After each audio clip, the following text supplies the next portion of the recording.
I'm Mindy and welcome to Bountiful Farmhouse. Today is Monday, January 16th, 2023. I have the luxury of having today off as a state holiday, and so I'm taking advantage of that. Today I'm going to plant up some onions and asparagus based on my last frost date of Bountiful, and it's April 30th, anywhere between the 15th to the 30th. I'm going backwards to let these seeds grow and become little seedlings so I can get them into the ground the 1st of April-ish, and depending on snow and all of that. But so today we're going to seed them up. What I've done is I have boiled some water. I've read and heard from many people that when you add that to your soil, you always want to wet your plant soil when you're seeding, but the hot water will help kill any germs or bacteria or anything that's in there. It also will give the seeds a little bit of warmth to start in case your greenhouse isn't warm enough. We've been running lights in ours for the last couple of nights to see what kind of a temperature we have. And this morning, even though it's 30, maybe 34, 36 somewhere here, it's 65 in the greenhouse. And so I'm gonna try to seed these up and see what happens. I just use, I think it's Jiffy, and it's just seed starting mix. And I've used it since I've started seeding and it's worked out really well.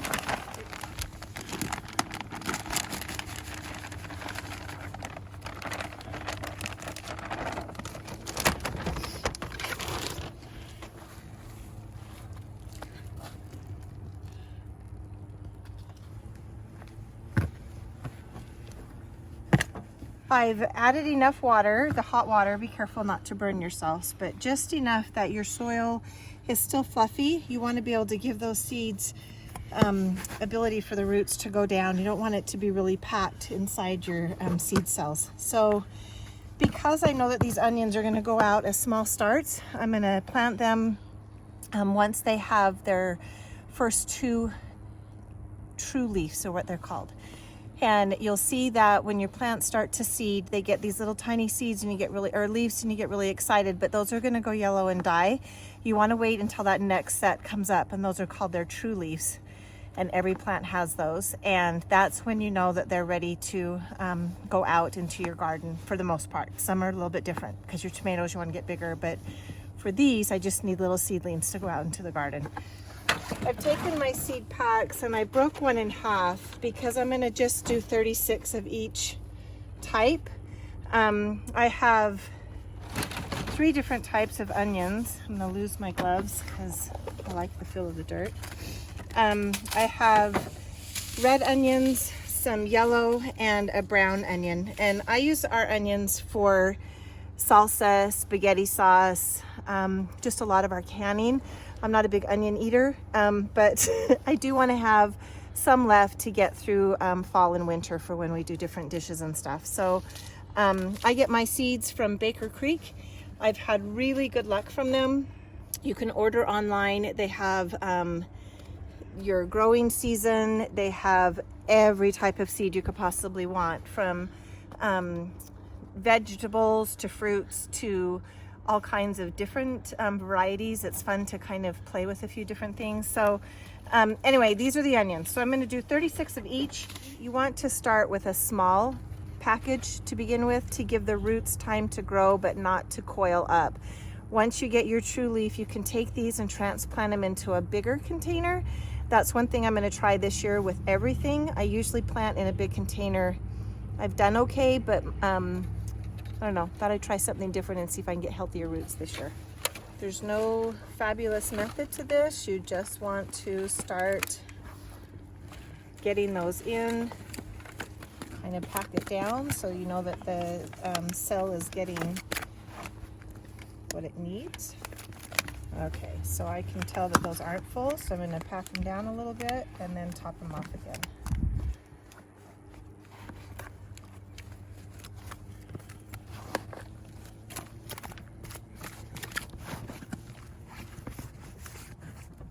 You don't want them too tight again because you want that soil to be able to give the roots some space to grow.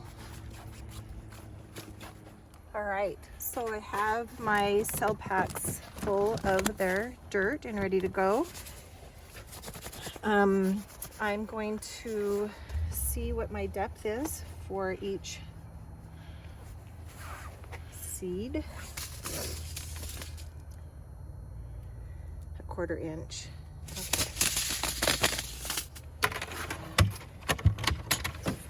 I do square foot gardening in our garden because we only have about 40 by 40, I think is what our lot is. And we have raised beds, but the square foot helps me plant a little bit tighter and pack her together. And what's really cool is that it comes with your seed depth. And I figured it starts at 1 inch. I think that when I measured, 1/4 is probably to my tip of my pinky fingernail. And so that's about what I use. All right, so we're just gonna start to seed. And before I do, I always mark so I don't forget what seeds went where. What I'm doing is I'm just gonna put brown. I'm gonna go onion and brown. And then I put the date that I put them in ground. So today's 1/16. And I know that they're gonna go out, I think, well, I'll write when I put them out because I transplant this into the ground with them. So to make this easy, I just go through, you're gonna wanna put 1 or 2 seeds per cell. And they're pretty tiny, so I just put a few in my hand. So I'm just gonna plant, I'm gonna stick my finger in there a little bit. I'm gonna do that in each of these so I can just go through and plop seeds in. You want to put 2 just in case one doesn't grow. So you always put 2 in, and if you get a few more, that's okay too.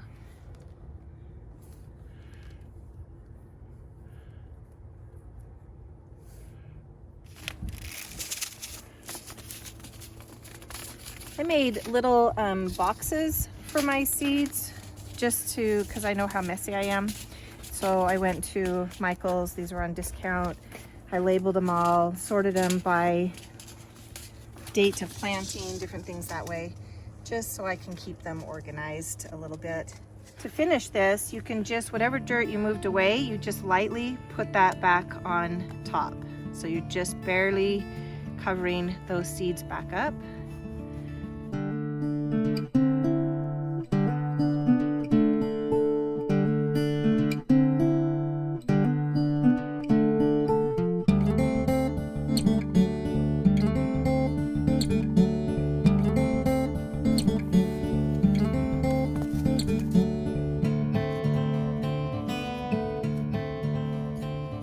Soil is still pretty warm.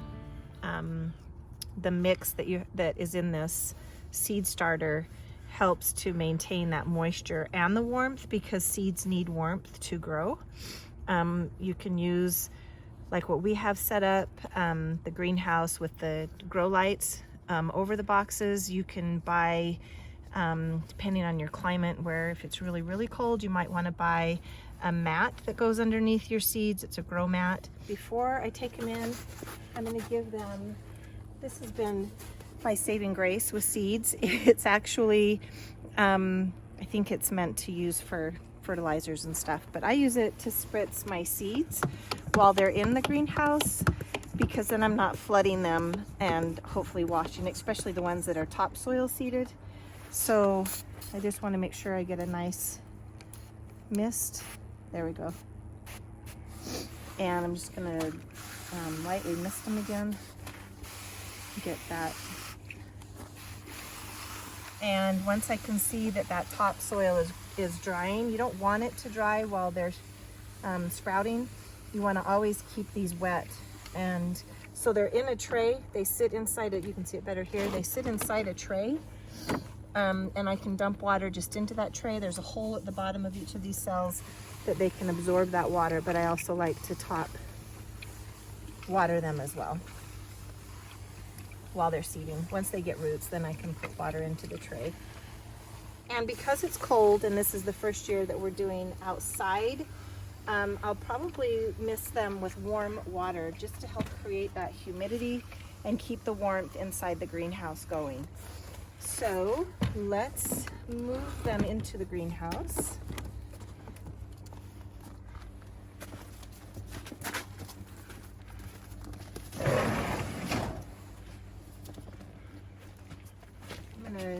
start on the top just because it's easier. And the lights are already on. We've had the lights on for 2 days trying to get this heated up. So it's finally reaching a temperature of 65. It's 40% humidity, and we'll see how it will maintain. Like I say, I think with these in here, it's going to maintain a little bit. The reason I'm seeding onions this year is in the past, I've started with those packages of, I don't know what they're called. They're like a little bulb, and I've not had any luck with them at all. They've died. They haven't done anything. And I learned yesterday in watching that 1870s homestead. If you haven't figured that out, you should check out that YouTube channel as well.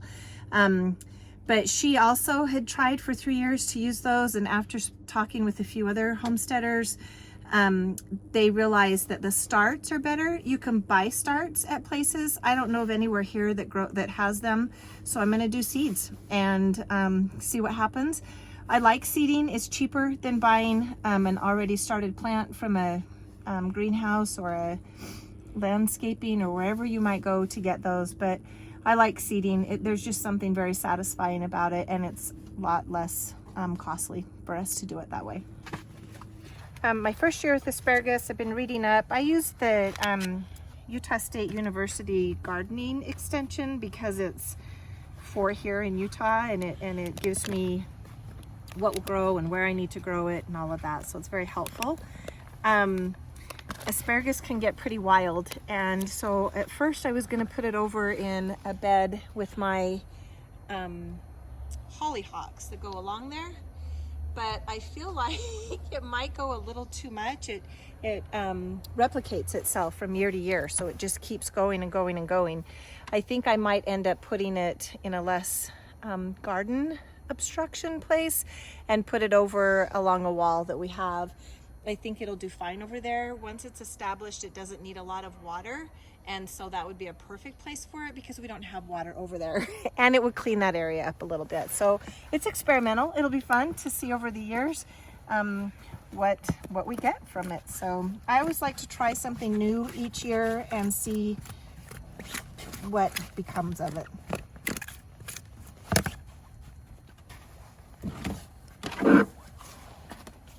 And that bucket of dirt, I'll just keep in the greenhouse, and then I'll use it. I'll be replanting again.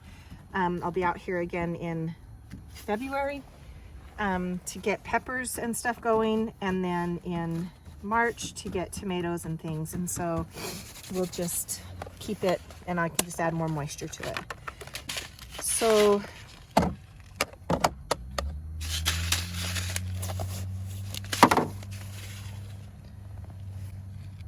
okay, so these are a 1/2 inch depth, so I can use my stick. It's a little bit easier to use that and just know that I sink halfway down. So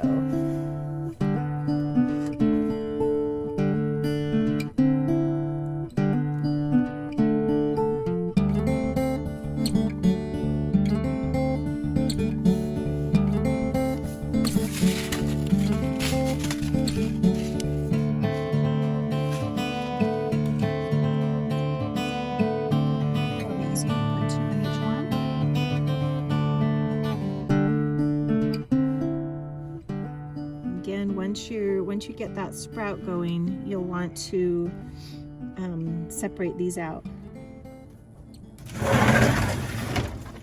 Okay, so the asparagus is up, and I remembered what I put on my tag as well, and it's how many days to sprouting.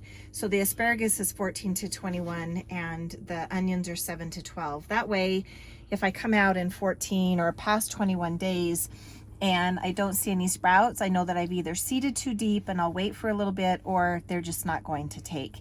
I haven't had that yet. Most of them have taken. I don't think I've had a very poor rate of not anything taking. So anyway, we'll see what goes on in here. That's our growing or our planting for today. 62, 40% humidity. We're gonna let these go tonight. I'll keep the lights on them just for a couple of days. to make sure that we can get that temperature up. And then I'll probably turn the lights off at night. Seeds need anywhere between 14 to 16 hours of light. But if it's a sunny day and we're getting enough natural light through the greenhouse, I'll turn these off and let it do itself. Okay, so this wraps up our potting session for January. We'll check back in on these every other day, show growth as that happens. I'm excited to begin seeing sprouts. And then in February, we'll be back out to the potting bench and pot up everything that needs to be going for there. Thanks for joining us. This is Bountiful Farmhouse.